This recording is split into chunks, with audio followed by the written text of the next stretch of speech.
Did what? Remember I was asking you about the stills? Okay. You have to tell me everything you told me on the phone, because I don't remember, or I don't have everything by any means. Okay. Wait, is it on now?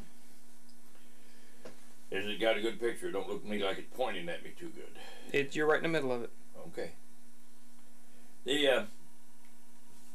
Like I said, the steel we had was crude. It was very crude because we didn't have money to where we could afford to buy everything that, like the copper to make the boiling kettle out of, and so on and so forth. And Dad ran across this old boy, I don't remember his name, from up around Jackson, if I remember right. And he was telling about how he had made moonshine, and he could give him a start in it, tell him how and what on everything. So Dad decided he was going to make whiskey and sell it. And I was probably, at that time, 13, 14 years old maybe. That would have been in 51, maybe 52. I was born in 36. I was about 14, 15 years old. It was probably 50, 51 because when they went to Baltimore, him and Ralph went to Baltimore to work, I had to get driver's license when I was 15 years old. And I wasn't 15 years old until 51, latter part of 51, and they were in Baltimore then. So it had to be 49, 50 probably, when we first moved up there, not too long after we first moved up there. And but I had restricted license because we had to have somebody to drive to doctor, to, somebody got sick, or to get groceries, or whatever. And there was only limited places I could drive, but I got licensed when I was first turned 15 years old, which was September of 51. But anyhow, making moonshine, Dad started out, he got 2 wooden barrels, big wooden whiskey barrels. What are they, 55 gallon, whatever, I don't know, 50, 55 gallon. And whiskey is made from corn and sugar and yeast. You mix, you take the powdered yeast and put it in a pan of some kind and water and dilute it. And you take your corn and you put water in the wooden barrel, and you put the corn in there, and you put the sugar in there, and you put the yeast in there. You stir it up, and then you have what they call bran. Bran was a form of feed, almost like corn cobs that had been ground up, real light. Did you grind up the corn, or just throw it in there? We either shelled it or ground it up, but we usually just shelled it and put it. So you just took it off the cob? Yeah. You didn't put it in on the cob. Well, yeah, but I mean, that's what you mean by shelling it. You just shelled it. You can use cracked corn, but cracked corn loses some of the insides of it when it's cracked. It falls out and goes as dust and stuff, so you lose some of your corn when you do that. Shelled corn is probably better. I've never heard anybody really say, but I would say shell corn would be better, because the grain just swell up and burst open, and everything comes out of it whenever it takes on moisture. But anyhow, in the summertime, for this to ferment, when you put it all together and capped it off and put a lid on it, in the summertime with the heat and everything, would take about 3 to 4 days for it to ferment to the point that you could put it in a still and make whiskey out of it. In the wintertime, it would take longer because the heat helps ferment it. It helps anything like spoiling or anything like that, back where bacteria is involved. And wintertime, it would take 6 to 7 days. How would you know when it was done? Okay, when you put it in the barrel, you put this about 1 to 2 inch thick brand on top of it. It would gradually take on moisture. When it sunk, where it was no longer on top of the liquid, the mash, then it was ready to run. It would sink down, and you had fermented to the point that it was ready to run.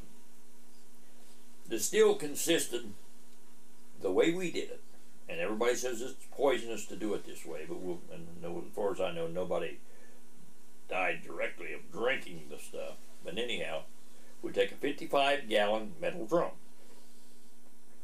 We put our mash in it. Then we take a galvanized tub. And they said the galvanized is where the poison comes from. And put the galvanized tub on top. We take flour, mix it with water, and make a dough out of it.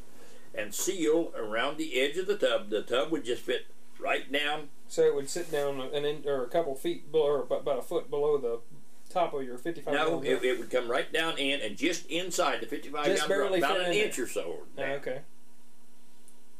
And then you would seal it with this dough all the way around it. You always had to keep some mix, because if you didn't, when your steam started coming, it would pop through that. And you'd have to keep patching that, see.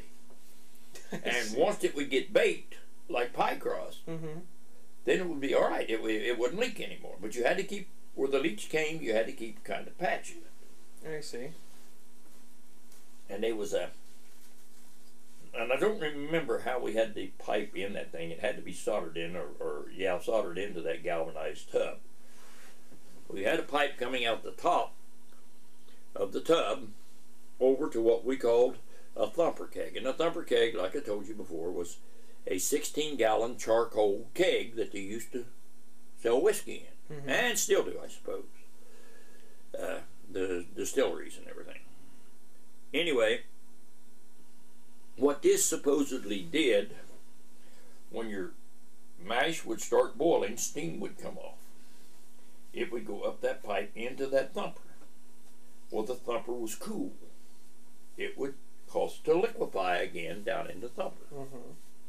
And this would build up and build up until you had, I don't know, maybe 3 or 4 gallons. You couldn't tell, you couldn't see inside the keg, of liquid inside the keg.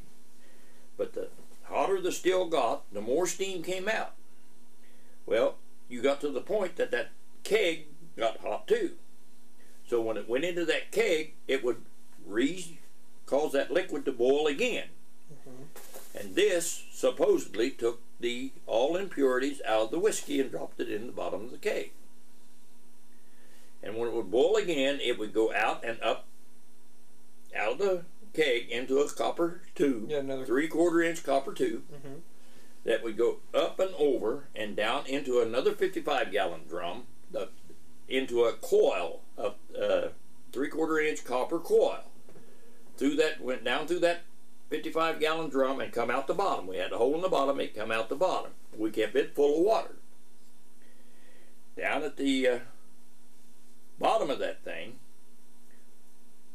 no, about halfway up. We had a hole in the cooler, the drum that we used as a cooler, and had a wooden plug in it. Well, when that water would get hot, your liquid wouldn't turn, or your steam wouldn't turn to liquid, so you'd be getting whiskey out and your steam would be escaping. So we'd have to pull that plug, drain so much water out, and keep adding cold water to it on occasion, ever so often.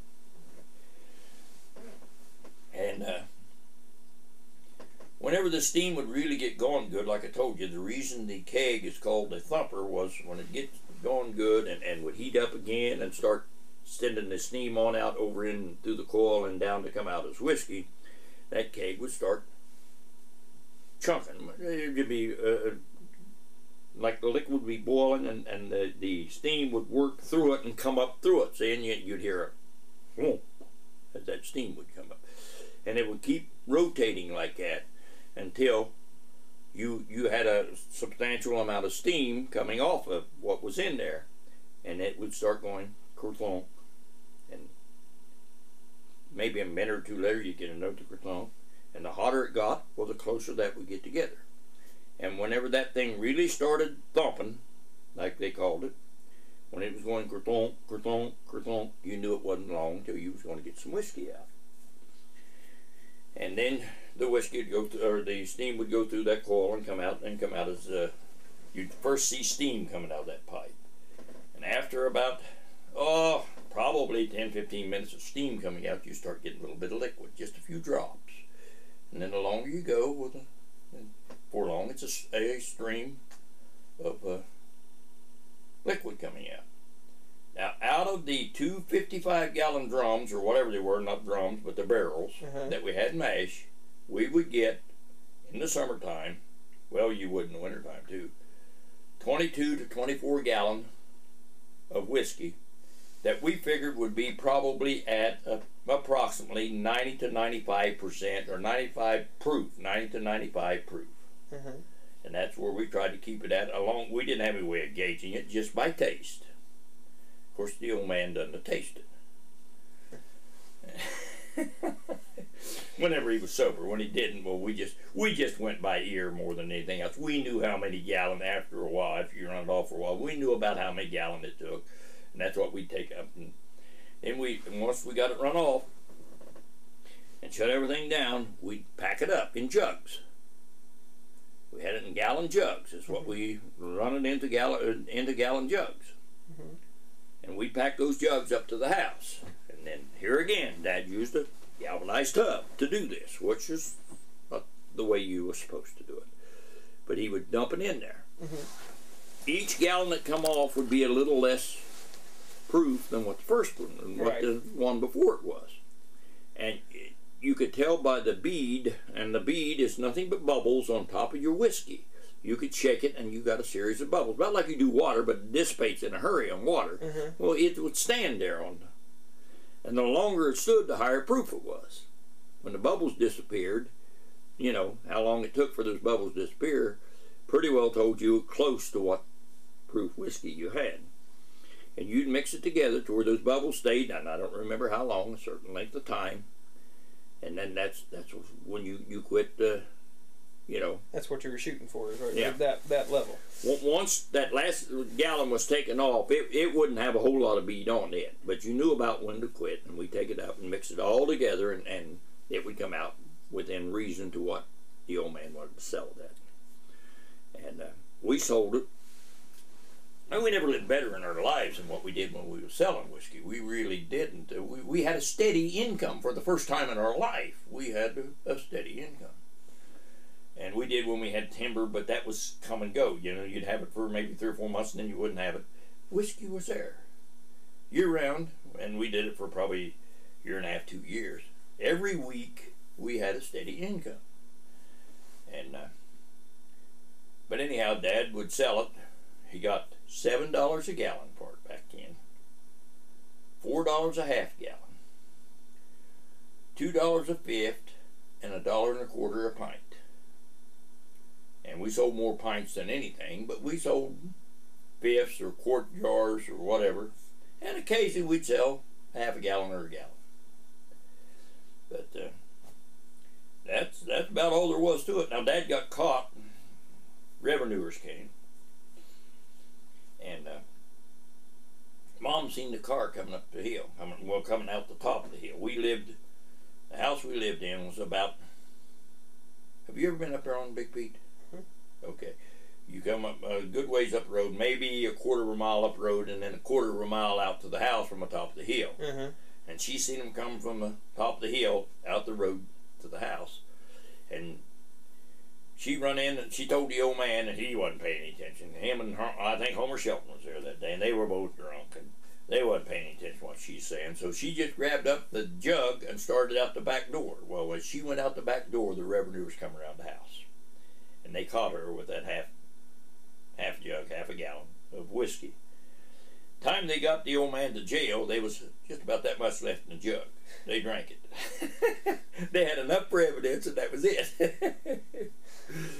But Dad was then taken to Cincinnati, or he took to the county jail, and we posted bond. I don't know who we got to post bond for Dad, because we really couldn't afford to. But anyhow, and he got out, but he had to appear in the federal court in Cincinnati. Oh, it must have been a couple months later, probably. And when he went down there, well, they put him on probation, is what they did, because he had 6 kids. Back then, welfare was almost non-existent. But when a woman had that many kids and no way of keeping them, the state had to keep them. And they didn't want to put the family on the state. Mm-hmm. So they just put him on probation and sent him back home to take care of his family. And the revenue would come, or the probation officer would come once a month. And Dad said, well, we've been making whiskey down in the hollow. That's where the water is. So that's where the revenuers look for the stills. Mm-hmm. So instead of doing that, we'll make it on top of the hill.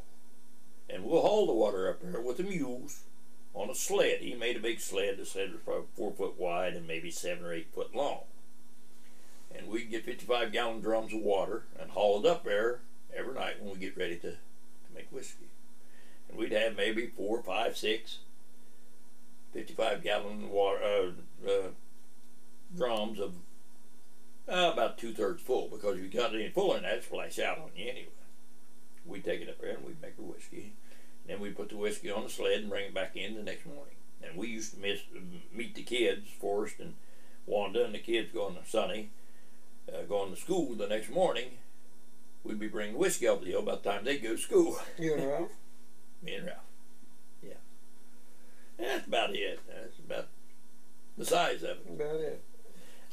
To get that recipe to make it, Orville Eisen, who knows how to make it, he lives in Florida now. He goes down every winter. He'll be back in the spring. It'll be the spring a year before I can probably get the thing, unless she could get his address. And get a hold of him somehow. But I don't know that he will want to write it and send it to the mail. I can understand that. I don't know that he would. So, but I can, you could probably experiment with it and find out how to do it, but it'd take some experimenting. Now, you said your 55-gallon drum that you had, that you had the mash in, that would what you said, one of them would put out roughly what, 10 gallons? Yeah, 10, 11 gallons, yeah. Okay. 10, 12. So that's, I understand. I get that. Just wanted to get how much that would make, so give me an idea what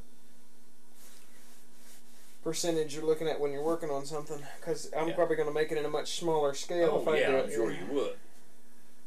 You wouldn't even make 55 pints, let alone 55 there gallons. There you go, exactly.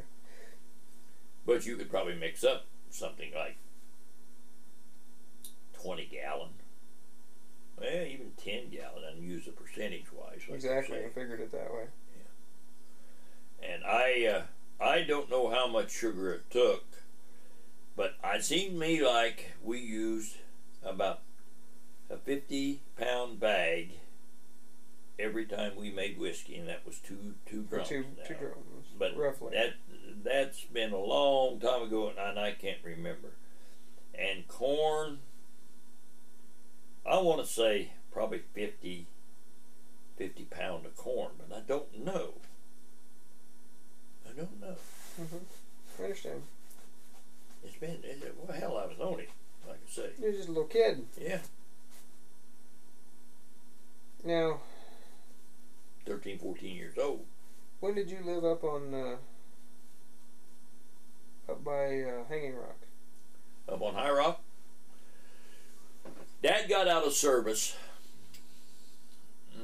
I want to say, well, he went in November of 1943. Elmer was 6 days old when Dad left for the Navy. And Elmer was born November the 23rd. And he spent 16 months in, so that would be November, December, January. He got out in late February, early March of 1945. He got out of service. He was only in for 16 months, huh? Mm-hmm. He contacted rheumatic fever while he was in there. They shipped him out, and he got 20, 30 miles offshore, and he got deathly sick. They put him in the dispensary, and they doctored him for a day or two, but his heart was acting up. They didn't have the facilities to keep him, so some way they got him back to the States. I don't know how, but they got him back into San Diego. That's where he shipped out from. And he spent 11 months in the hospital with his rheumatic fever. Huh. So They didn't let him out because of rheumatic fever, because he got better, and they got him out of the hospital, and he was in the Navy, but Dad was tired of the Navy.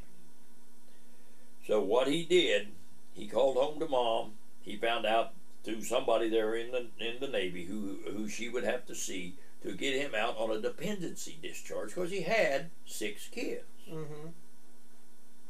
No, okay, Elmer was the 5th? No, Elmer was the 6th. Elmer was the 6th. And John was the 7th. Yes. And then you had 2 more after that. Yeah, Ron and Audrey. Oh, I didn't know they were younger than John. I thought John was... No, Ron and Audrey. Okay. See, the oldest was me, Ralph, Forrest, Wanda, Sonny, and Elmer. So you're the oldest one? Yeah. Okay.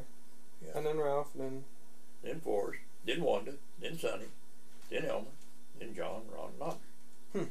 Okay. We lived up on Big Pete when John was born. Yeah, we lived up on Big Pete when John was born.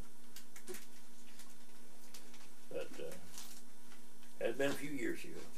It's been a few years ago. Sure has. Well, what? Okay, you lived on Big Pete when John was born. When you lived on High Rock when Elmer was born? No, we lived in Garden City when Elmer was born. We didn't move to High Rock until December of 1945, after Dad got out of the Navy. Mm-hmm. Okay. We lived down at Carl Blair's, or Carl Gleam, Don's granddad's had a place up on 522, right there but next to Possum Holler, and that's where we lived when Dad got back. We had moved from where Elmer was born up there while Dad was in the Navy.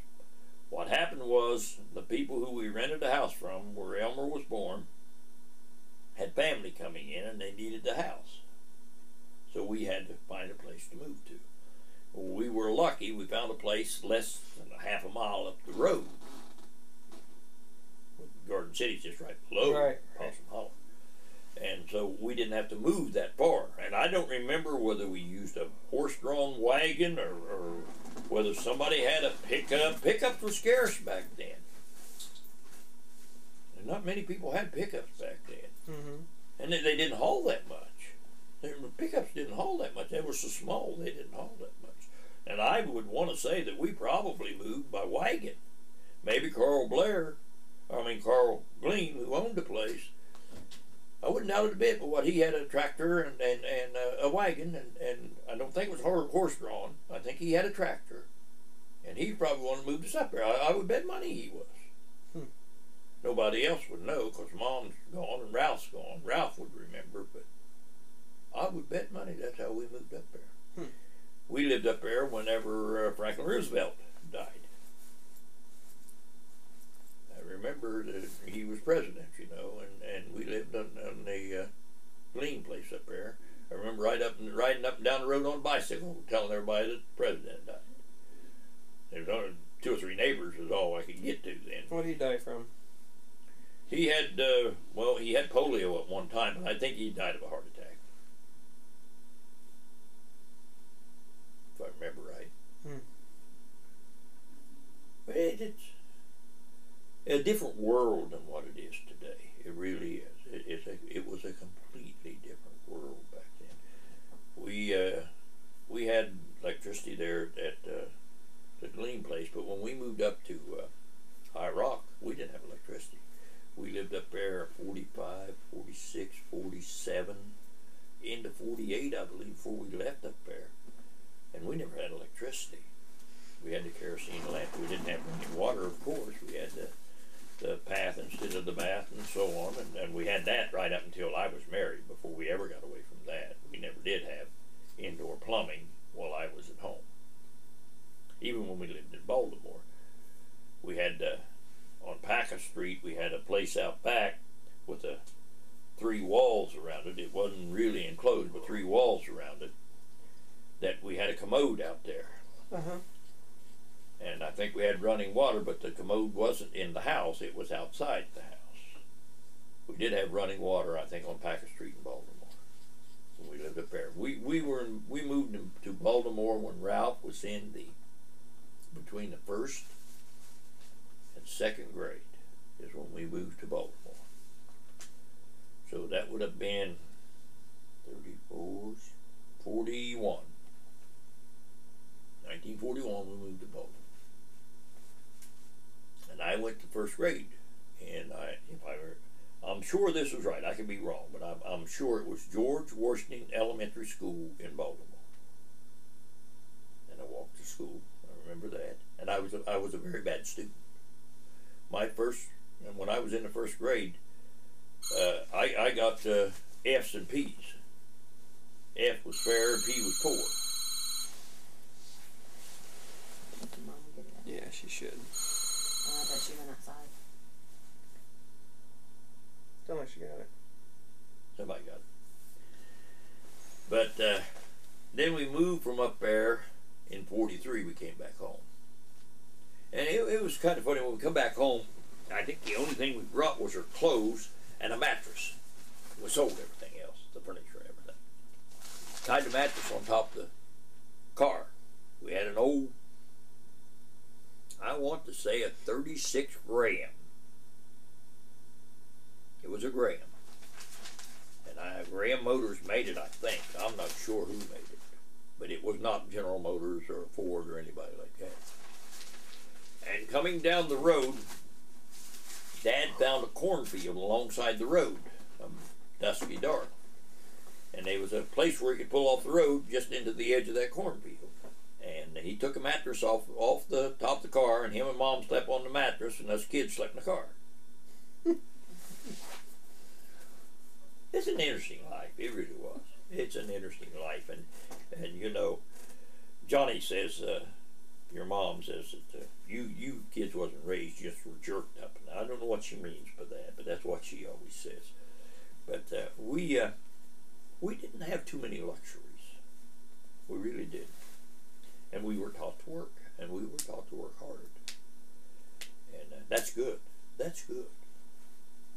Regardless of what the old man, what else he did, he taught us a sense of morals, and he taught us respect for our elders, and he taught us how to work. And I have to respect the old man for that. He averaged a case of beer a day for years.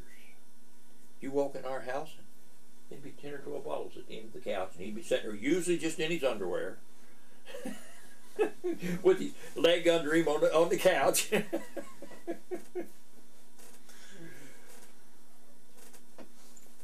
But yeah, it's a little bit different than the way you was raised, and definitely the way the kids today are raised. And we didn't have a whole lot, but we had each other. We were a very close-knit family. Very close-knit family. That's all you need. But, yeah, well. Anything else? When did your parents move up to Sand Hill? After I got married. Really? After I got married. I went to service. I didn't go to service until after I was married. They moved up there about the time I went into service, which would have been in September of 59.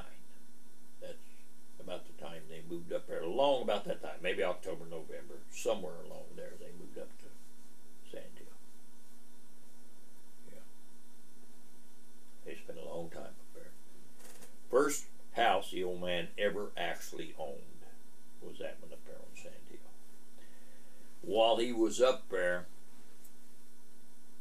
he finally got a full pension. See, when he come out of service, they give him a token pension. They give him a $50 a month pension, which was pretty good money back in 45, but it wasn't nothing you could live on. But then along about, it must have been 62, 63, maybe a little bit before that, they put him on full pension. And the kids, John, Rod, and Audrey, were entitled to a free education. The government would pay for them going to college, and that's how Ron and Audrey both got to go to college. I don't think John went. If he did, it wasn't over a year or so, because he got married about 18, 19 years old. John got married. And but anyhow, things pretty well went Dad's way then. And he'd do a little work on the side and so on and so forth, but he had that check coming in every week. I forget what it was, $300, $400 a month, something like that. And so he could keep the payment up. And do his drinking too. Mm-hmm. And so they finally ended up owning the house. And after all those years. Dad died in 1980. They got married in 1934. So they were married 46 years. They were married 46 years. Yep. That's something else. Did they sell the house up there on Sands Hill?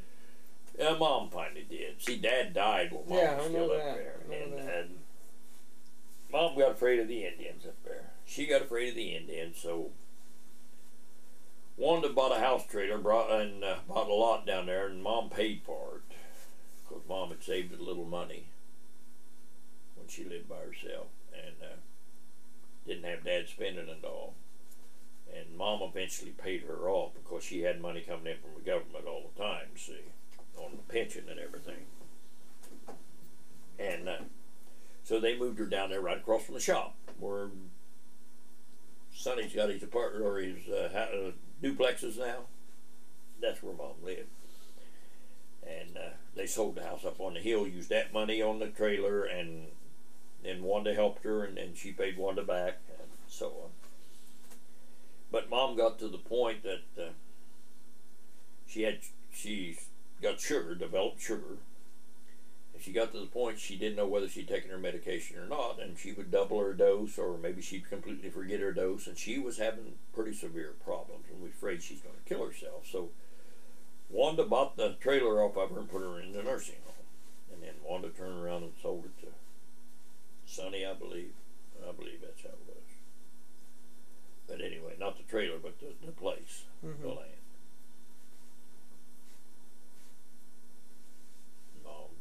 Hated that nursing home. She hated that nursing home.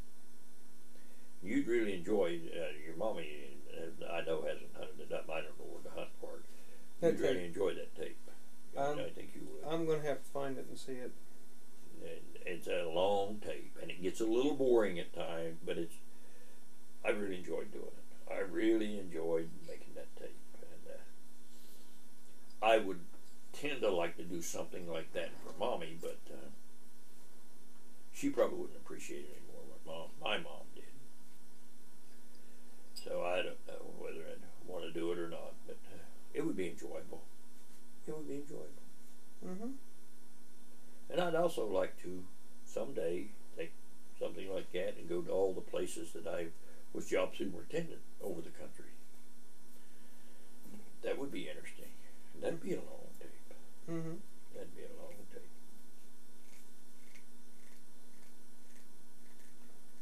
I was back down there in Inez, building that McDonald's and a convenience store. Well, 10 miles down the road, I had put in a building for South Central Bell down there. Yep, I remember Inez. Yeah, you were there. You went through Inez, but we were over yeah, Warfield. I know where we were. Warfield and South Williamson and over in Whitesville, West Virginia. That's where you decided to go to college. That's when I decided I was going to college. There was no way in hell I was going to do this for a living. We were down there in Whitesville and stayed over in a job trailer. You and I stayed over in a job trailer. Got up next morning. There'd been a bear at the place. There's all kinds of the grocery store over across the railroad track from us there, right down from us there. Bear had been in and got into the day-old bread that they left out for the bread man. Took it over to the job site and ate it. Took it to our job site and ate it. We were in the trailer out in the job site. We didn't see. No, we didn't even know it happened until the next morning. We found all the bread laying there. Well, there wasn't much bread left, just the back packages of it.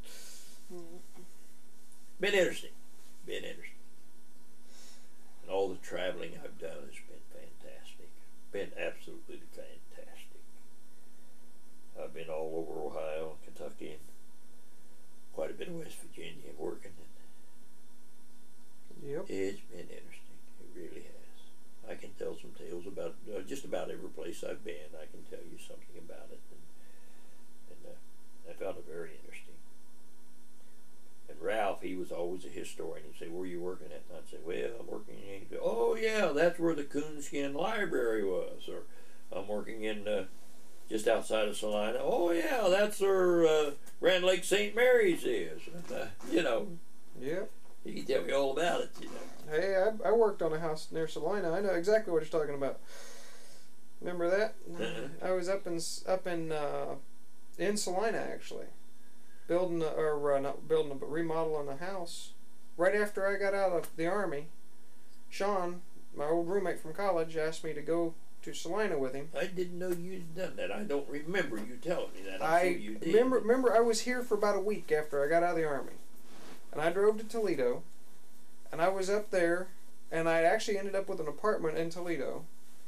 And Sean asked me to help him with that, and I had to keep the apartment in Toledo because my lease wasn't going to be up for a while. And TJ took my apartment while I was gone. Okay. And I went down to Sean's and stayed at Sean's for the summer and helped him remodel a house. Down in Salina. Down in Salina. Wasn't Huffy. What bicycle shop was there? Swin? What bicycle? Swin. It is Swin's. The bicycle factory there. Yeah. Yeah. Yep.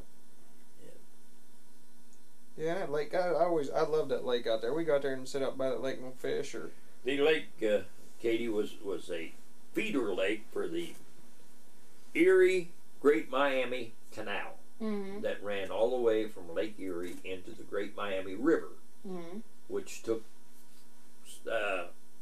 products from Lake Erie down to the Ohio River and on down to the Gulf, and then across the if it went to Asia, Eastern Asia, go across the what canal is it down there? South America, Panama. Oh, the Panama, yeah. Yeah, Panama Canal. Yeah. And anyhow, this lake, and you find there's something interesting everywhere you go. There's something about the area that is unique everywhere you work. I don't care if you're there 2 or 3 months, you'll find something very unique. Every place has its story and its own. And that's interesting as hell. But anyhow, there, the lake was approximately 10 mile wide and 30 mile long. Now that's a pretty good sized lake. It's only about 10 foot deep at the deepest point. It is the largest lake completely surrounded by Ohio. And it was built for the feeder canal, or for the canal. It was a feeder lake for the canal. And it either took 4,000 men 7 years or 7,000 men 4 years to build it. I don't remember which. But they had mules and these scoops and dig the dirt out with that. And put it on wagons and haul it out of there. And it took that long, you know, to build that thing. And so it's very interesting. And they have a crappie tournament up there. Crappie is a fish, of course.